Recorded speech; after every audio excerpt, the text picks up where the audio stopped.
A quorum being present, the Select Committee to investigate the January 6th attack on the United States Capitol will be in order. Without objection, the chair is authorized to declare the committee in recess at any point. Pursuant to House Deposition Authority Regulation 10, the chair announces the committee's approval to release the deposition material presented during today's meeting, and further, its approval to release deposition material that accompanies release of the Select Committee's final report. Good afternoon, and may God bless the United States of America. To cast a vote in the United States is an act of faith and hope. When we drop that ballot in the ballot box, we expect the people named on the ballot are going to uphold their end of the deal. The winner swears an oath and upholds it. Those who come up short ultimately accept the results and abide by the rule of law. That faith in our system is the foundation of American democracy. If the faith is broken, so is our democracy. Donald Trump broke that faith. He lost the 2020 election and knew it. But he chose to try to stay in office through a multi-part scheme to overturn the results and block the transfer of power. In the end, he summoned a mob to Washington, and knowingly they were armed and angry, pointed them to the Capitol and told them to fight like hell. There's no doubt about this.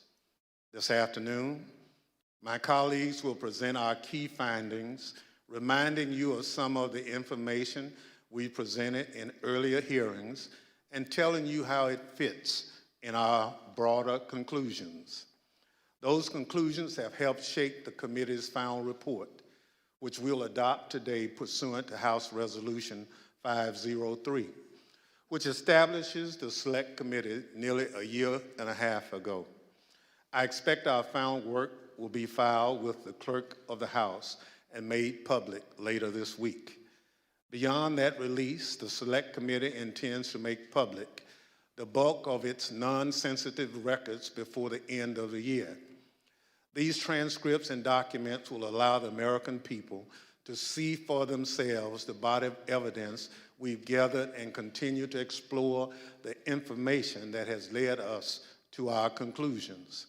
This committee is nearing the end of its work, but as the country, we remain in strange and uncharted waters. We've never had a president of the United States stir up a violent attempt to block the transfer of power. I believe nearly 2 years later, this is still a time of reflection and reckoning. If we are to survive as a nation of laws and democracy, this can never happen again. How do we stop it? This committee will lay out a number of recommendations in its final report. But beyond any specific details and recommendations we present, there's one factor I believe is most important in preventing another January 6th: accountability. So today, beyond our findings, we will also show that evidence we've gathered points to further action beyond the power of this committee or the Congress to help ensure accountability under law. Accountability that can only be found in the criminal justice system. We have every confidence that the work of this committee will help provide a roadmap to justice, and that the agencies and institutions responsible for ensuring justice under the law will use the information we've provided to aid in their work. And for those of you who have followed this committee's work, I hope we've helped make clear that there's a broader kind of accountability. Accountability to all of you, the American people. The future of our democracy rests in your hands. It's up to the people of this country to decide who deserves the public trust, who will put fidelity to the Constitution and democracy above all else, who will abide by the rule of law, no matter the outcome. I'm grateful to the millions of you who followed this committee's work. I hope we lived up to our commitment to present the facts and let the facts speak for themselves. Let me say in closing, the women and men seated around me on this dais are public servants in the most genuine sense. They put aside politics and partisanship to ensure the success of this committee in providing answers to the American people.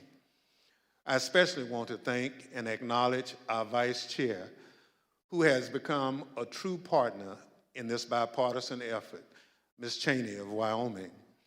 And I also recognize her for any opening statement that she cared to offer. Thank you very much, Mr. Chairman, and thank you for your tremendous leadership of this committee. I know we all have benefited greatly from your wisdom and your wise counsel, so thank you very much.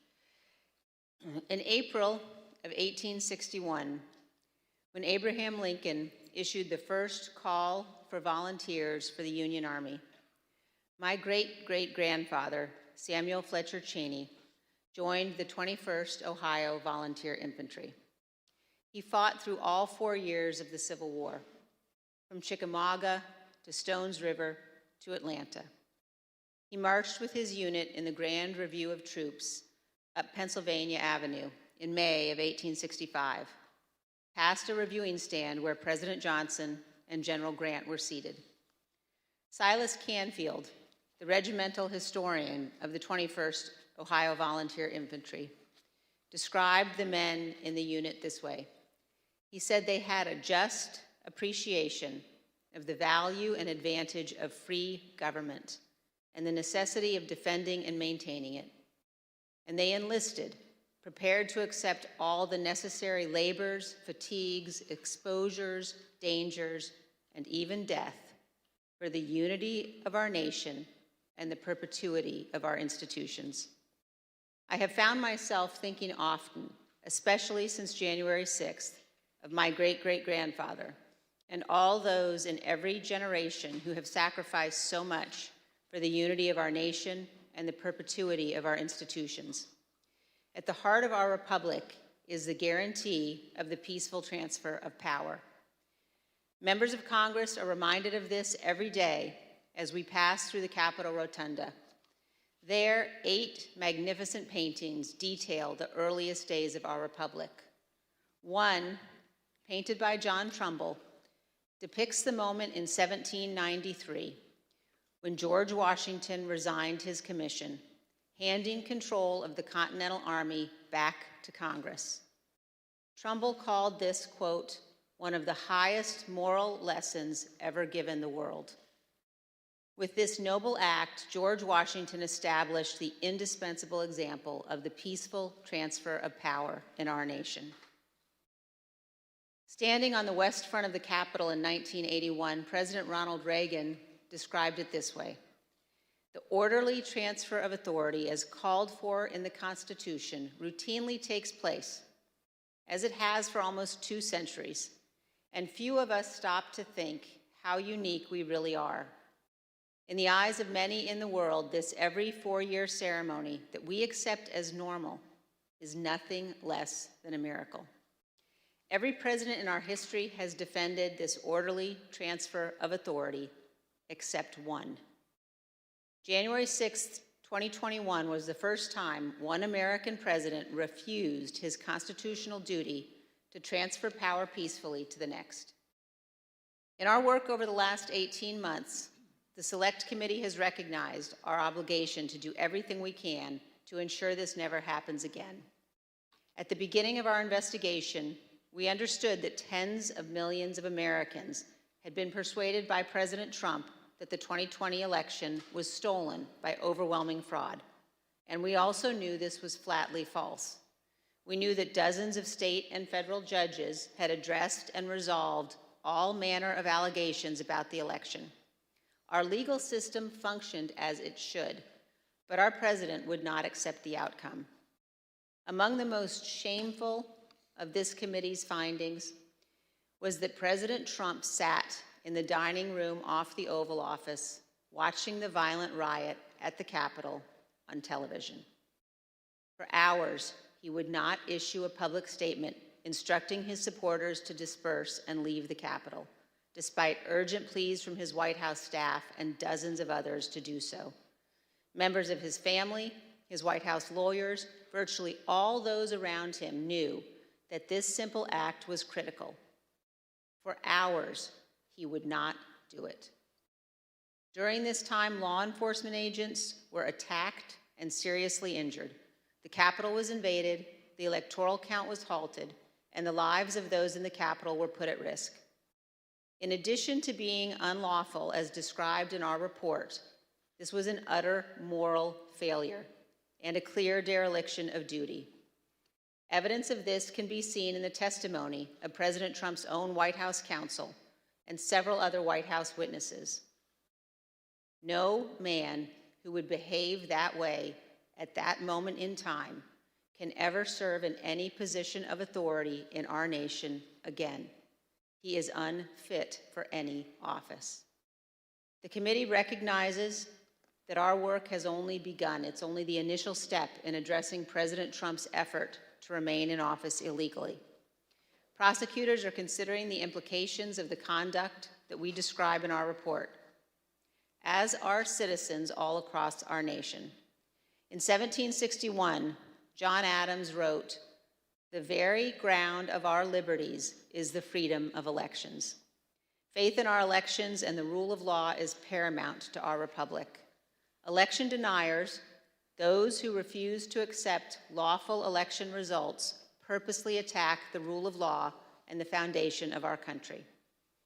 The history of our time will show that the bravery of a handful of Americans doing their duty saved us from an even more grave constitutional crisis. Elected officials, election workers, and public servants stood against Donald Trump's corrupt pressure. Many of our committee's witnesses showed selfless patriotism, and their words and courage will be remembered. The brave men and women of the Capitol Police, the Metropolitan Police, and all the other law enforcement officers who fought to defend us that day saved lives and our democracy. Finally, I wish to thank my colleagues on this committee. It has been a tremendous honor to serve with all of you. We have accomplished great and important things together, and I hope we have set an example. And I also want to thank all of those who have honorably contributed to the work of our committee and to our report. We have accomplished much over a short period of time. Many of you sacrificed for the good of our nation. You have helped make history, and I hope helped to right the ship. Thank you, Mr. Chairman. I yield back. Gentlelady yields back. As you know, this is our final meeting of our committee. Over the course of the last year and a half, we presented evidence in 10 public hearings, testimony from our brave law enforcement officers, senior White House and campaign officials, and many others. Today, we are prepared to share our final findings with you. But before we do so, it's important to remember what we've learned, and critically, exactly what happened at the United States Capitol on January 6th. Without objection, I include in the record a video presentation of some of the key evidence our investigation has uncovered.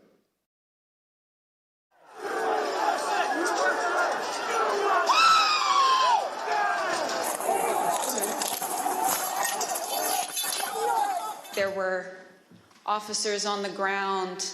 They were bleeding. They were throwing up. I mean, I saw friends with blood all over their faces. I was slipping in people's blood. As I was swarmed by a violent mob, they ripped off my badge. They grabbed and stripped me of my radio. They seized ammunition that was secured to my body. They began to beat me with their fists and with what felt like hard metal objects. The key thing to do is to claim victory. No, we won. Fuck you. Sorry, over. We won. Yeah. You're wrong. Fuck you. Right out of the box on election night, the president claimed that there was major fraud underway. I mean, this happened, as far as I could tell, before there was actually any potential of looking at evidence. I didn't think what was happening was necessarily honest or professional at that point in time. So that led to me stepping away. Generally discussed on that topic was whether the fraud, maladministration, abuse, or irregularities, if aggregated and read most favorably to the campaign, would that be outcome determinative? And I think everyone's assessment in the room, at least amongst the staff, Mark Short, myself, and Greg Jacob, was that it was not sufficient to be outcome determinative. I told him that I did believe, yes, that once those legal processes were run, if fraud had not been established, that had affected the outcome of the election, then unfortunately I believed that what had to be done was concede the outcome. What were the chances of President Trump winning the election? After that point? Yes. None. So what are we going to do here, folks? I only need 11,000 votes. Fellas, I need 11,000 votes. Give me a break. The numbers are the numbers. The numbers don't lie. We had many allegations, and we investigated every single one of them. Did one of them make a comment that they didn't have evidence, but they had a lot of theories? That was Mr. Giuliani. And what exactly did he say, and how did that come up? My recollection, he said, we've got lots of theories, we just don't have the evidence. You're asking me to do something that's never been done in history, the history of the United States, and I'm going to put my state through that without sufficient proof? It's a tape earlier in the day of Ruby Freeman and Shay Freeman Moss and one other gentleman quite obviously, surreptitiously passing around USB ports as if they're vials of heroin or cocaine. In one of the videos we just watched, Mr. Giuliani accused you and your mother of passing some sort of USB drive to each other. What was your mom actually handing you on that video? A ginger mint. Do you know how it feels to have the President of the United States to target you? The President of the United States is supposed to represent every American, not to target one.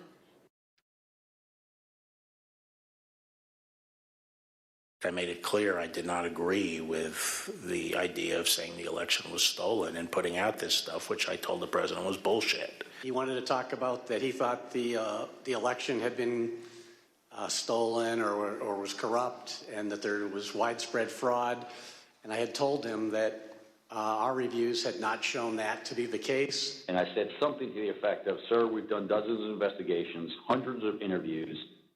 The major allegations are not supported by the evidence developed. Well, my first thought was, this is a terrible idea. Jeff Clark cannot be installed as acting Attorney General of the United States. You ultimately told us that you described this meeting as not this meeting, the Georgia letter that was proposed as an effing murder-suicide pact. Do you remember using the term murder-suicide pact? Yes.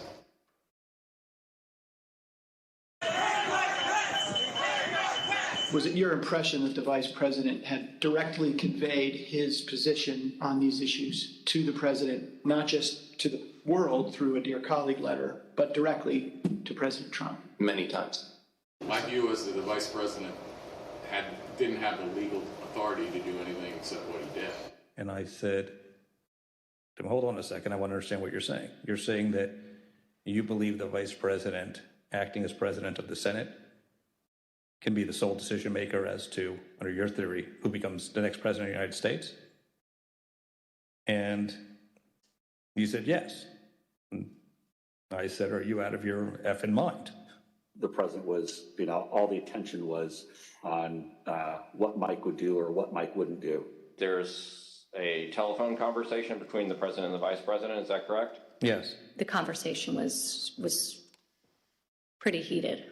Apologize for being impolite, but do you remember what she said her father called him? The P word.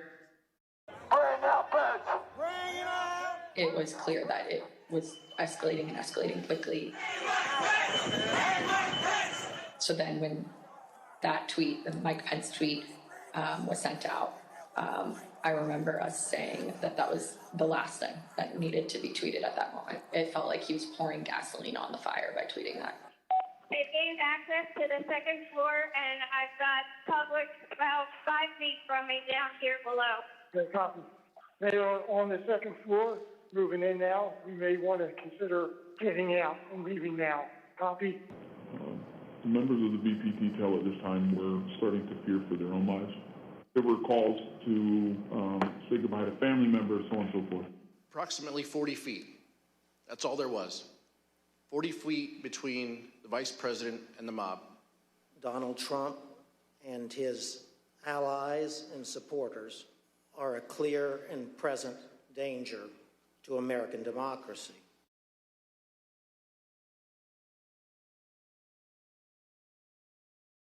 We got derogatory information from OSINT suggesting that some very, very violent individuals were organizing to come to D.C. As Mr. Giuliani and I were walking to his vehicles that evening, he looked at me and said something to the effect of, "Cass, are you excited for the 6th? It's going to be a great day." I remember looking at him saying, "Rudy, could you explain what's happening on the 6th?" He had responded something to the effect of, "We're going to the Capitol. It's going to be great. The president's going to be there. He's going to look powerful." He personally asked for us to come to D.C. that day.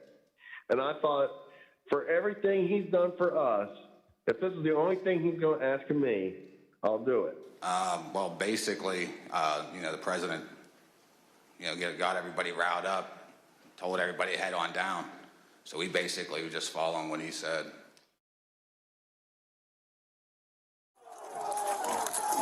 We lost the line! We lost the line!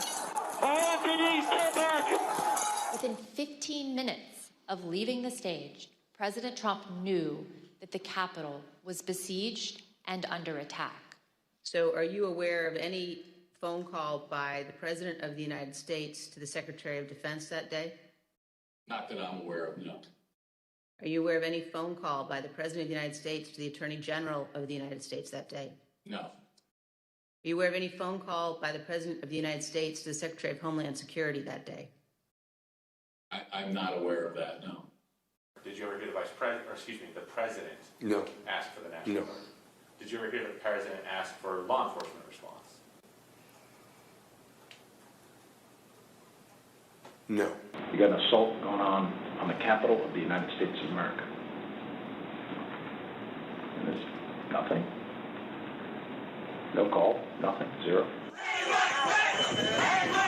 I remember Pat saying something to the effect of, "Mark, we need to do something more. They're literally calling for the vice president to be effing hung." And Mark had responded something to the effect of, "You heard him, Pat. He thinks Mike deserves it. He doesn't think they're doing anything wrong." You on the staff did not want people to leave the Capitol. On the staff? In the White House. I can't think of anybody, on that day who didn't want people to get out of the Capitol particularly once the violence started. No. I mean,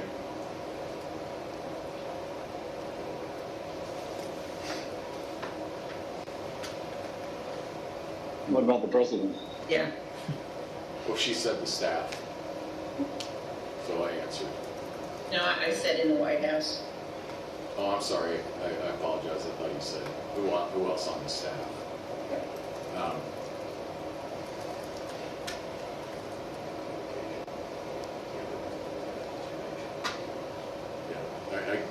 I can't reveal communications, but obviously I think,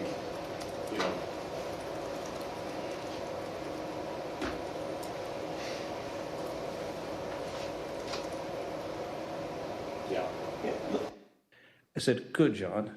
Now I'm going to give you the best free legal advice you're ever getting in your life. Get a great effing criminal defense lawyer. You're going to need it." General Flynn, do you believe in the peaceful transition of power in the United States of America?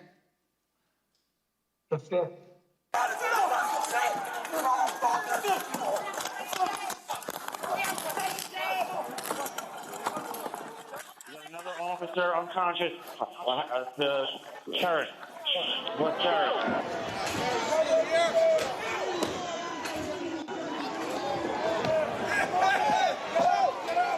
I don't want to say the election's over. I just want to say Congress has certified the results without saying the election's over, okay?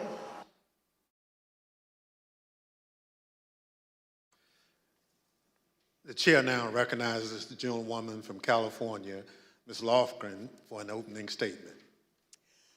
Thank you, Mr. Chairman. Over the last 18 months, the Select Committee has conducted a congressional investigation of enormous scale, seeking to uncover the depth and breadth of ex-President Trump's multi-part plan to reverse the lawful outcome of the 2020 presidential election. We've compiled an immense volume of documents collected from countless individuals, law enforcement agencies, and federal and state authorities. Many of our efforts to get the evidence required litigation in federal court, including the U.S. Supreme Court. We've taken the testimony of hundreds of witnesses. And while we couldn't show them all during the hearings, we focused on those who were most central, including our ex-president's White House aides, his senior Department of Justice officials, and senior members of his campaign. Based on this assembled evidence, the Select Committee has reached a series of specific findings. Now, many of these findings pertain to what has been called the big lie, the enormous effort led by ex-President Trump to spread baseless accusations and misinformation in an attempt to falsely convince tens of millions of Americans that the election had been stolen from him. Beginning even before the election and continuing through January 6th and thereafter, Donald Trump purposely disseminated false allegations of fraud in order to aid his effort to overturn the 2020 election. Ex-President Trump's decision to declare victory falsely on election night wasn't a spontaneous decision. It was premeditated. The committee has evidence that ex-President Trump planned to declare victory and unlawfully to call for the vote counting to stop, and that he told numerous allies about his intent in the weeks before the election. The committee found that Mr. Trump raised hundreds of millions of dollars with false representations made to his online donors. The proceeds from his fundraising, we have learned, have been used in ways that we believe are concerning. In particular, the committee has learned that some of those funds were used to hire lawyers. We've also obtained evidence of efforts to provide or offer employment to witnesses. For example, one lawyer told a witness the witness could, in certain circumstances, tell the committee that she didn't recall facts when she actually did recall them. That lawyer also did not disclose who was paying for the lawyer's representation, despite questions from the client seeking that information. He told her, quote, "We're not telling people where funding is coming from right now." We've learned that a client was offered potential employment that would make her, quote, "financially very comfortable," as the date of her testimony approached, by entities that were apparently linked to Donald Trump and his associates. These offers were withdrawn or didn't materialize as reports of the content of her testimony circulated. The witness believed this was an effort to affect her testimony, and we are concerned that these efforts may have been a strategy to prevent the committee from finding the truth. Throughout the post-election period, ex-President Trump was told repeatedly by his campaign advisors, government officials, and others there was no evidence to support his claims of election fraud. Even since our last hearing, the Select Committee has obtained testimony from new witnesses who've come forward to tell us about their conversations with ex-President Trump on this topic. Here is one of his senior advisors, Hope Hicks. Seeing evidence of fraud on a scale that would have impacted the outcome of the election, and I was becoming increasingly concerned that we were damaging we were damaging his legacy. What did the president say in response to what you just described? He said something along the lines of, nobody will care about my legacy if I lose. So that won't matter. The only thing that matters is winning.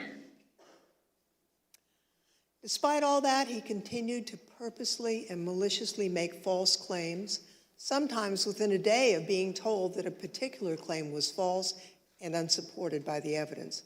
By the time the Electoral College met to cast its votes on December 14th, 2020, a number of President Trump's senior staff, cabinet officials, and members of his family were urging him to facilitate a peaceful transition to the incoming administration.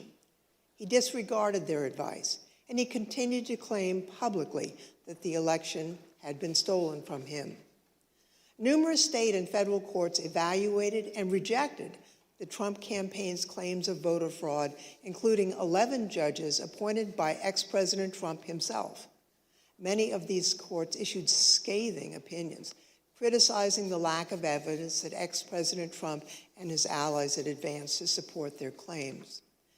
Numerous individuals associated with these efforts have since acknowledged that they were unable to find sufficient evidence of fraud to affect the election results, including in testimony to this select committee.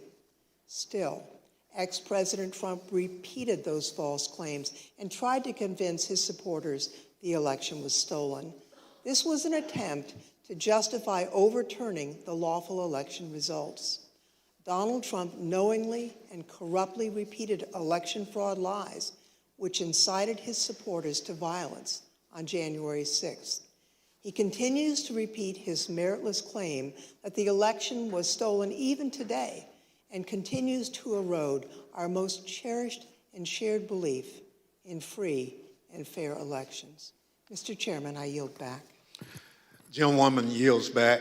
The chair recognizes the gentleman from California, Mr. Schiff, for an opening statement. Thank you, Mr. Chairman. Building on his constant repetition of the big lie, President Trump engaged in an unprecedented effort to obstruct the joint session on January 6th, the proceeding where his electoral loss would be certified by Congress. This effort began in part in the states, which hold, count, and ultimately determine the winners of presidential elections. Many state officials were targeted by President Trump and his campaign. The local election workers he accused baselessly of election fraud, the state officials he pressured to stop the count or to find votes that didn't exist, and the state legislative officials he urged to disregard the popular will of the voters and their oath of office in order to name him the winner instead. Here are the Select Committee findings about President Trump's state pressure campaign. President Trump and his enablers repeatedly pressured state officials to take action to overturn the results of the election. The most dramatic example of this campaign of coercion was the president's January 2nd, 2021 call to Georgia Secretary of State Brad Raffensperger, in which the president urged the secretary to find 11,780 votes he needed to change the outcome in that state.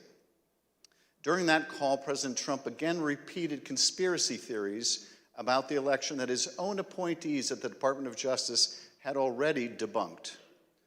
Trump also made what Secretary Raffensperger apparently considered a threat, accurately considered a threat, suggesting that Raffensperger and his attorney, that they could be subject to criminal prosecution if they didn't follow through with his demands.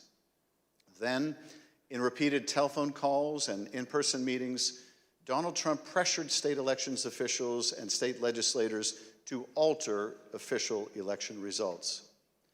But courageous public servants, including Republicans like Rusty Bowers, held firm and refused to put Donald Trump over their oath to the Constitution. When Donald Trump's pressure campaign did not achieve the results he wanted, he oversaw an effort to obtain and transmit false Electoral College ballots to Congress and the National Archives. The false ballots were created by fake Republican electors on December 14th. At the same time, the actual certified electors in those states were meeting to cast their votes for President Biden.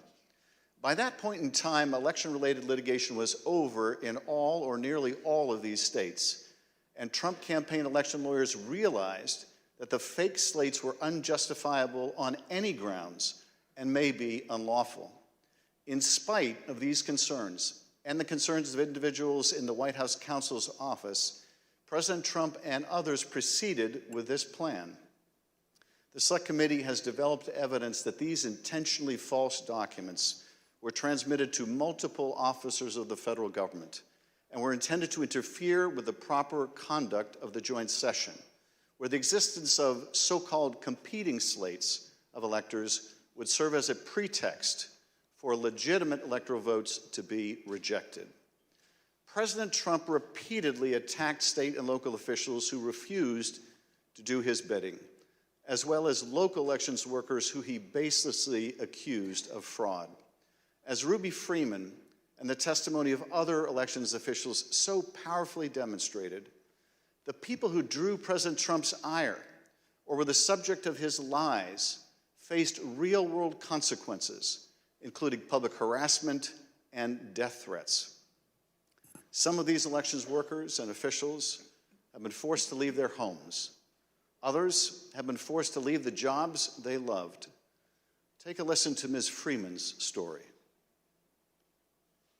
Now I won't even introduce myself by my name anymore. I get nervous when I bump into someone I know in the grocery store who says my name. I'm worried about who's listening. I get nervous when I have to give my name for food orders. I'm always concerned of who's around me. I've lost my name and I've lost my reputation. The treatment of Ms. Freeman and her daughter Shay Moss and so many others around the country was callous, inhuman, inexcusable, and dangerous. And those responsible should be held accountable. Mr. Chairman, I yield back. Gentleman yields back. The chair recognizes the gentleman from Illinois, Mr. Kinzinger, for an opening statement. Thank you, Mr. Chairman. Certainly one of the many important components of our federal government is the Department of Justice. It's the body that it's responsible for enforcing our laws and investigating criminal wrongdoing. For this reason, it's of the utmost importance that our Department of Justice operates as a fair and neutral body that enforces our federal laws without fear or without favor.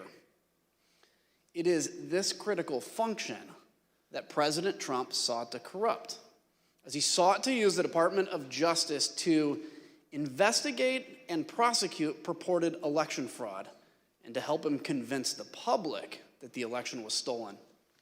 The Select Committee has made the following findings with respect to the Department of Justice. In the weeks immediately following the 2020 election, Attorney General Bill Barr advised President Trump that the Department of Justice had not seen any evidence to support Trump's theory that the election was stolen by fraud. No evidence. Over the course of the 3 meetings in this post-election period, Attorney General Barr assured President Trump that the Justice Department was properly investigating claims of election fraud. He debunked numerous election fraud claims, many of which the president would then go on to repeat publicly. And he made clear that President Trump was doing, quote, a great disservice to the country by pursuing them. After Attorney General Barr's resignation, President Trump requested that the acting leadership of the department, Jeffrey Rosen and Richard Donahue, quote, just say the election was corrupt and leave the rest to me and the Republican congressman. In other words, just tell a small lie to put the facade of legitimacy on this lie, and the Republican congressman and I can distort and destroy and create doubt all ourselves. Between December 23rd and January 3rd, President Trump called or met with them nearly every day and was told repeatedly the department investigation showed no factual support for Trump's fraud allegations. Mr. Rosen and Mr. Donahue told him that the fraud claims were simply untrue. As Mr. Rosen and Mr. Donahue continued to resist, President Trump then tried to install a loyalist named Jeffrey Clark to lead the department as acting Attorney General. On several occasions, Clark met with the president, apparently along with Representative Scott Perry, without authorization, promising to take the actions that Barr, Rosen, and Donahue had refused to take. In particular, Mr. Clark intended to send a letter that he had drafted with the help of a political appointee that the White House installed at DOJ with just weeks left in the administration. Mr. Clark intended to send the letter to officials in numerous states, informing them falsely, of course, that the department had identified significant concerns about the election results in their state and encouraging their state legislatures to come into special session to consider appointing Trump rather than Biden electors. Here's Acting Deputy Attorney General Donahue describing his reaction to Mr. Clark's proposed letter. And drafting letters without the knowledge of what the department had actually done in terms of investigations, that he was being reckless. And I recall toward the end saying, what you're proposing is nothing less than the United States Justice Department meddling in the outcome of a presidential election. Knowing that existing department leadership would not support his false election claims, President Trump offered Mr. Clark the job of acting Attorney General. In a dramatic January 3rd meeting in the Oval Office, Rosen, Donahue, White House counsel Pat Cipollone, and White House lawyer Eric Hirschman strongly objected to the appointment of Jeffrey Clark as acting Attorney General. Mr. Clark pleaded his case and offered to send the letter that he had drafted. The White House counsel called the Clark letter, quote, a murder-suicide pact. Numerous White House and Department of Justice lawyers all threatened to resign if Mr. Clark was appointed. Donald Trump would be leading a graveyard. It was only after the threat of mass resignations that President Trump rescinded his offer to Mr. Clark. Mr. Chairman, I yield back. Gentleman yields back. The chair recognizes the gentleman from California, Mr. Aguilar, for an opening statement. Thank you, Mr. Chairman. Former President Trump's multi-part plan didn't stop with the states or with the Department of Justice. It touched nearly every component of our federal system, ranging from the courts to Congress to his own Vice President, Mike Pence. In the weeks before January 6th, Mr. Trump turned to the man who had served him loyally for 4 years. He embraced an illegal scheme proposed by John Eastman and others who concocted an unfounded legal theory that the vice president could reject Joe Biden's electoral votes during the joint session. When Vice President Pence and many others, including Trump's own lawyer, John Eastman, told him correctly that former President Trump spearheaded an unprecedented campaign to coerce him to do it anyway, ultimately culminating in a dangerous threat to Mr. Pence's life on January 6th. These are the Select Committee's findings with respect to the pressure campaign against the Vice President. John Eastman admitted in advance of the 2020 election that Mike Pence could not lawfully refuse to count official electoral votes. But he nevertheless devised a meritless proposal that deployed a combination of bogus election fraud claims and the fake electoral ballots to say that Mike Pence, presiding over the joint session, could reject legitimate electoral votes for President-elect Biden. But still, President Trump accepted and repeated Eastman's theory and used it to pressure the vice president to take unlawful action. In multiple heated conversations, President Trump directly pressured Vice President Pence to adopt the Eastman theory and either reject the electors or send them back to the state legislatures. The vice president consistently resisted and repeatedly told the president that he did not possess the authority to do what President Trump directed.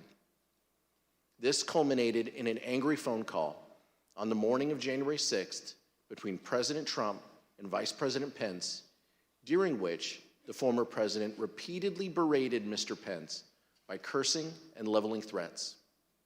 White House staffer Nick Luna was one of the many witnesses who heard the call as it happened. Take a listen at Mr. Luna's testimony. Did you hear any part of the phone call, even if just the end that the president was speaking from? I did, yes. All right, and what'd you hear? So as I was dropping off the note, I remember hearing the word wimp. Either he called him a wimp. I don't remember if he said, you are a wimp, you'll be a wimp. Wimp is the word I remember. Something to the effect, the wording's wrong. I made the wrong decision 4 or 5 years ago.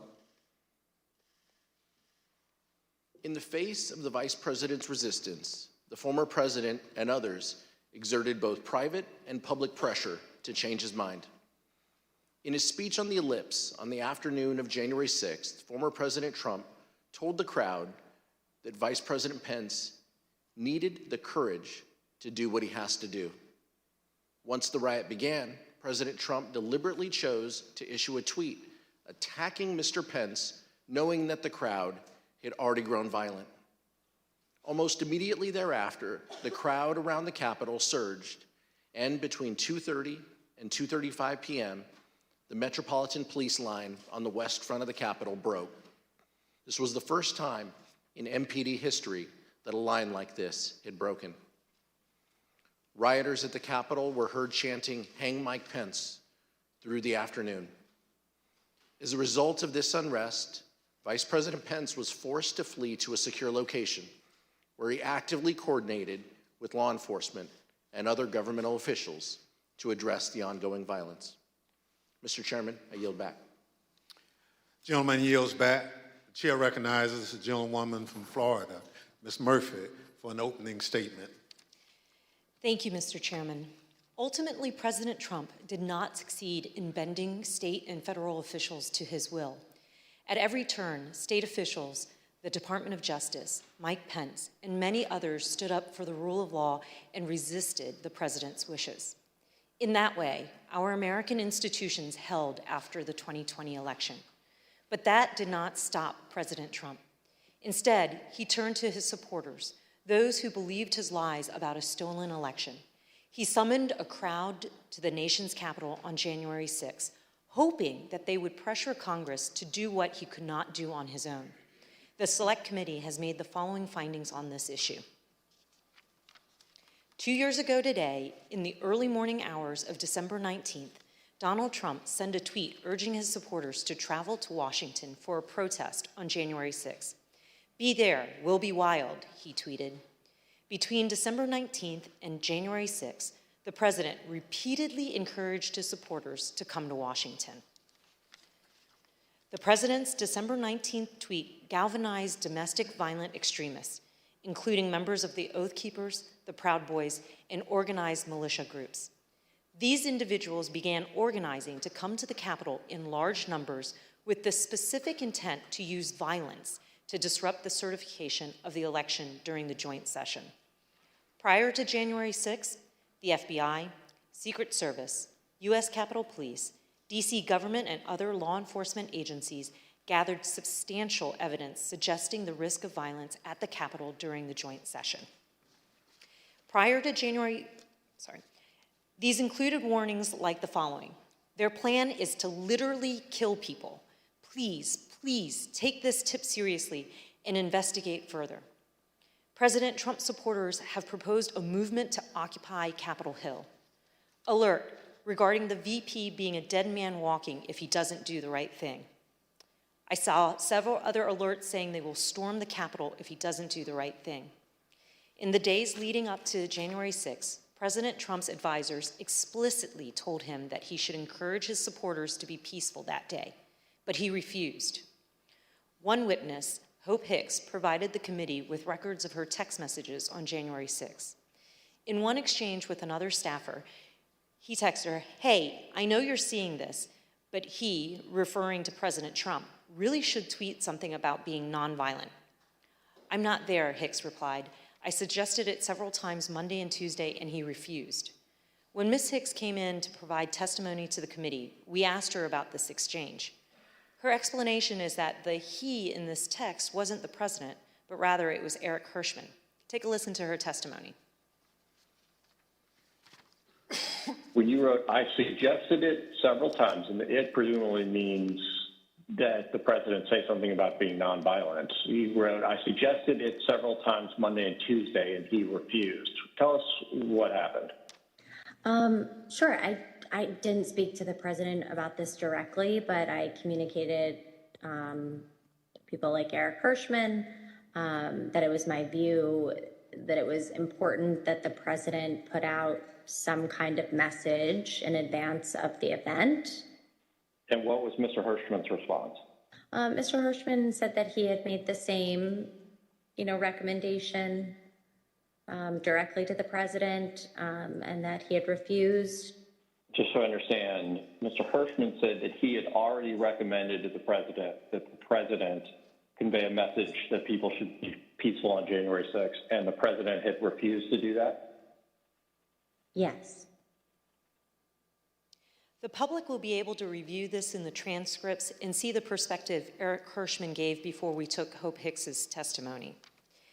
Despite having knowledge of the threats of violence presented by the crowd gathered on January 6th, President Trump gave an incendiary speech, declaring without basis that the election had been stolen and encouraging his supporters to fight like hell. And during the speech and immediately thereafter, President Trump stated his intention to travel to the Capitol with his supporters in an effort to influence the joint session. The Select Committee has developed evidence indicating that President Trump did, in fact, intend to go to the Capitol on the afternoon of January 6th, and that he repeatedly expressed that intention during the afternoon and in the days prior. Mr. Chairman, I yield back. Gentlewoman yields back. The chair recognizes the gentlewoman from Virginia, Mrs. Luria, for an opening statement. Thank you, Mr. Chairman. All of President Trump's efforts came to a head on the afternoon of January 6th. Standing on the stage of the ellipse, President Trump told tens of thousands of angry supporters that the election was stolen, that they had the power to change that if they marched to the Capitol, and that they wouldn't have a country anymore if the presidency was taken away from him. He told them he would be there with them. And then, as the crowd descended on the Capitol, President Trump watched it on television. Despite pleas from his senior advisors, from lawmakers on the Hill, and from his own children, President Trump would not issue a public statement, instructing his supporters to disperse and leave the Capitol. Mr. Trump's failures spanned the period from 1:10 p.m., when his speech ended, and he instructed his supporters to march to the Capitol, to 4:17 p.m., when he finally, begrudgingly, told his supporters to go home. For 187 minutes, he actively disregarded his constitutional obligation to take care that the laws are faithfully executed. As we've established through months of investigation, that is because the mob wanted what President Trump wanted, to impede the peaceful transition of power. These are the Select Committee's findings about President Trump's dereliction of duty.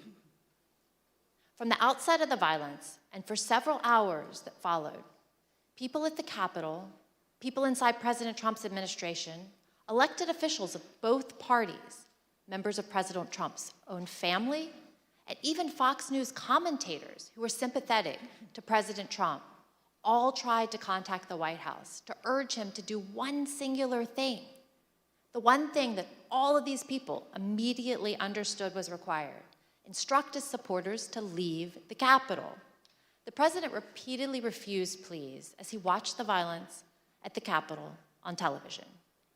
During the day, the president never spoke with National Guard, the Department of Defense, the Department of Justice, or any law enforcement agency. At no point during the day, or any other, did he issue any order to deploy any law enforcement agency to assist. Multiple witnesses, including President Trump's White House counsel, testified to these facts. Your White House employees, who had been speaking directly with President Trump, state that he didn't want anything done. The president was making phone calls that afternoon, but they weren't to law enforcement officials. Rather, President Trump continued to call his lawyer, Rudy Giuliani. Both President Trump and Mr. Giuliani spoke with congressional leaders, even after the violence had begun, to encourage them to continue delaying the session. Approximately 3 hours after being informed of the violence at the Capitol, hours during which, as our evidence has shown, Donald Trump sat in his dining room and watched the violence on television, the president released a video statement in which he again repeated that the election was stolen, told his supporters at the Capitol that he loved them, and ultimately suggested that they disperse. This statement had an immediate impact on elements of the crowd, many of whom have testified that it led them to depart the Capitol. At 6:01 p.m., President Trump sent his last tweet of the day. He did not condemn the violence. Instead, he attempted to justify it. These are the things and events that happen when a sacred landslide election victory is so unceremoniously and viciously stripped away, he wrote. Remember this day forever. There's no doubt that President Trump thought that the actions of the rioters were justified. In the days after January 6th, he spoke to several different advisors. And in those conversations, he minimized the seriousness of the attack. Here is new testimony from another one of President Senior's advisors, Kellyanne Conway. You said you talked to the president the next day. Tell us about that conversation on the 7th. Yeah, I don't think it was very long. I just said that was just a terrible day. I'm working on a long statement. I said it's crazy. What did he say? No, these people are upset. They're very upset. In the days following the attack, President Trump also expressed a desire to pardon those involved in the attack. Since then, he's suggested that he will do so if he returns to the Oval Office.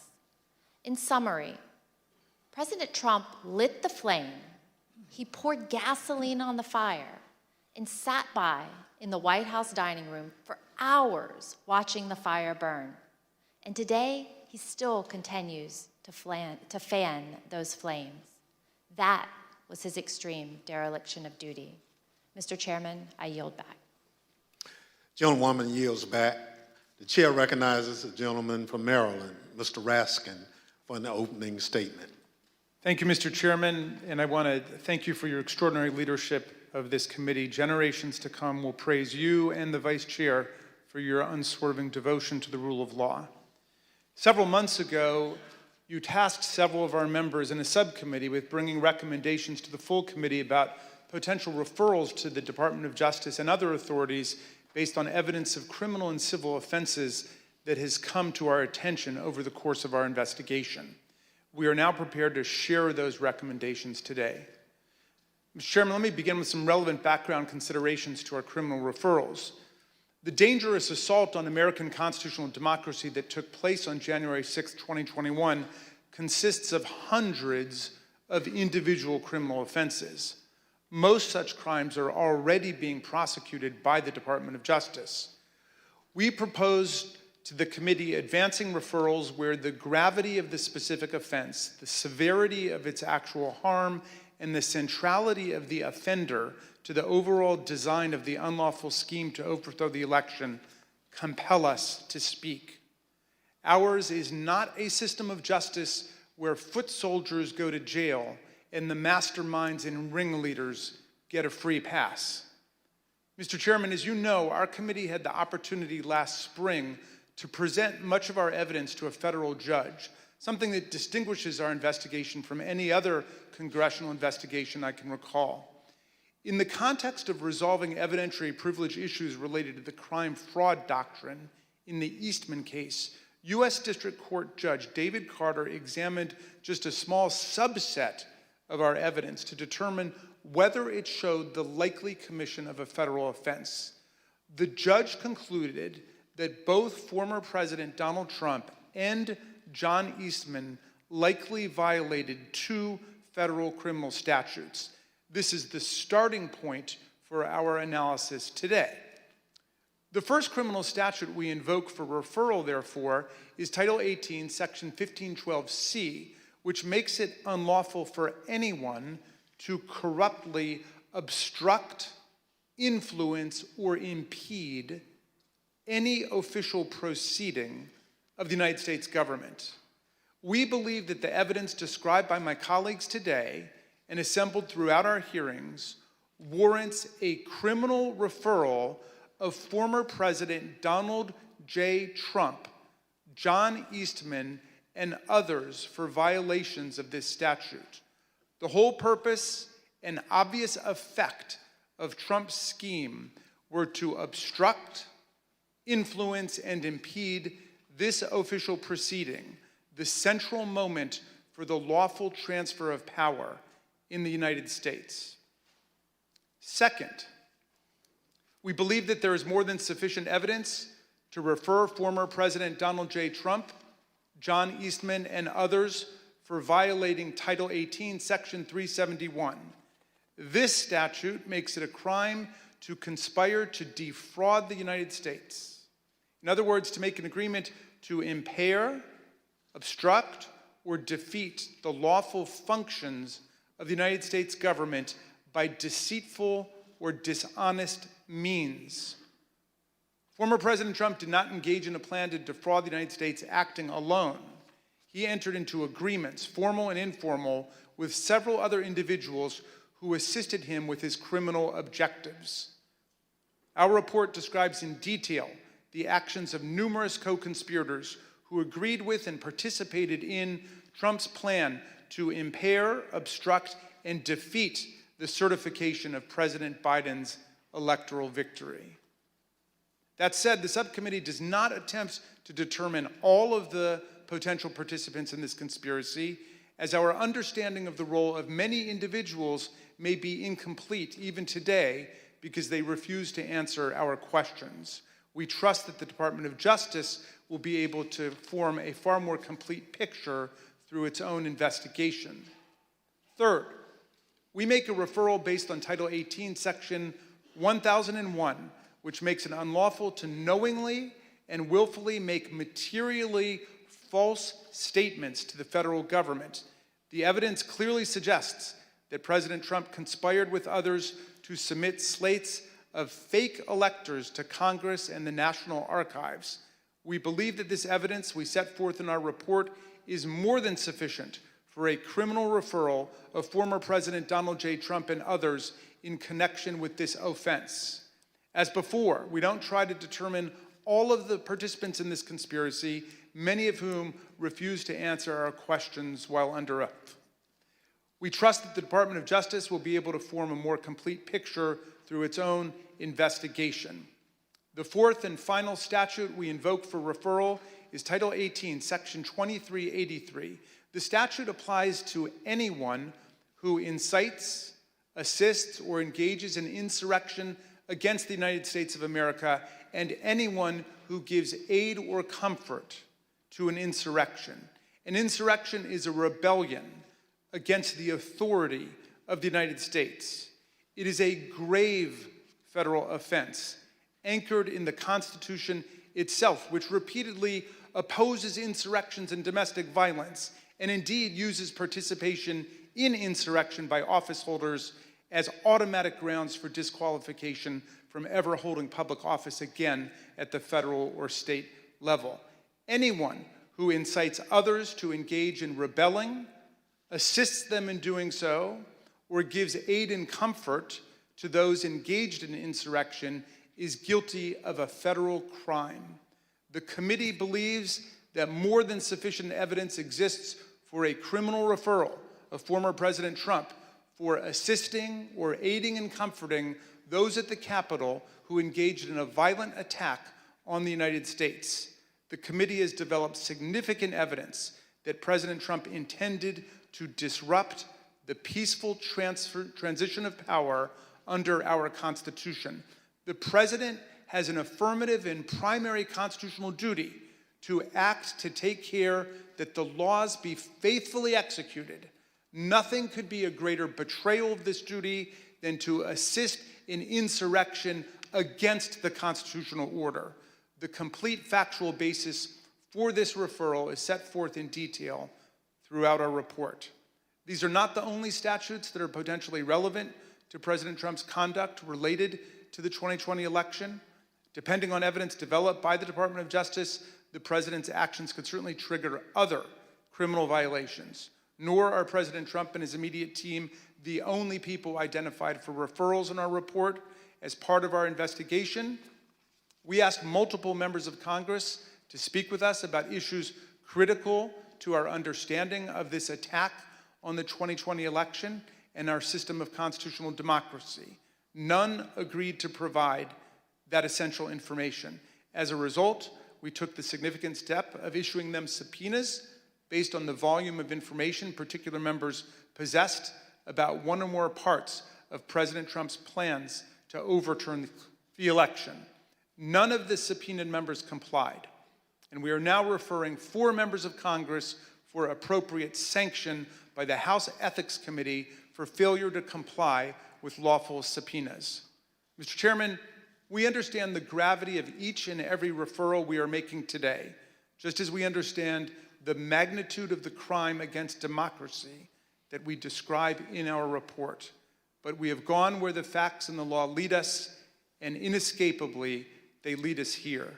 Accordingly, Mr. Chairman, in light of these facts, I ask unanimous consent that the chairman be directed to transmit to the United States Department of Justice relevant Select Committee records in furtherance of these criminal referrals. Without objection, so ordered. Thank you, Mr. Chairman. I now yield back. Gentleman yields back. Pursuant to notice, I now call up Select Committee's final report pursuant to Section 4A of House Resolution 503. The clerk shall designate the report. Final report of the Select Committee to investigate the January 6th attack on the United States Capitol. Without objection, the report will be considered read and open to amendment at this point. I now recognize the gentlewoman from Virginia, Ms. Luria, for a motion. Mr. Chairman, I move that the committee favorably report to the House the Select Committee's final report, which includes the committee's legislative recommendations and criminal referrals of Donald J. Trump and others, pursuant to Section 4A of House Resolution 503. The question is on the motion to favorably report to the House. Those in favor say aye. Aye. Those opposed, no. In the opinion of the chair, the ayes have it. Mr. Chairman, I request a recorded vote. A recorded vote is requested. The clerk will call the roll. Ms. Cheney? Aye. Ms. Cheney, aye. Ms. Lofgren? Aye. Ms. Lofgren, aye. Mr. Schiff? Aye. Mr. Schiff, aye. Mr. Aguilar? Aye. Mr. Aguilar, aye. Mrs. Murphy? Aye. Mrs. Murphy, aye. Mr. Raskin? Aye. Mr. Raskin, aye. Mrs. Luria? Aye. Mrs. Luria, aye. Mr. Kinzinger? Kinzinger, aye. Mr. Kinzinger, aye. How is the chair recorded? Mr. Chairman, you are not recorded. Chair votes aye. Mr. Chairman, aye. The clerk will report the vote. Mr. Chairman, on this vote, there are 9 ayes and 0 noes. The motion is agreed to. Without objection, a motion to reconsider is laid on the table. Without objection, staff is authorized to make any necessary technical or conforming changes to the report to reflect the actions of the committee. The chair requests those in the hearing room remain seated until the Capitol Police have escorted members from the room. There being no further business, without objection, the Select Committee stands adjourned.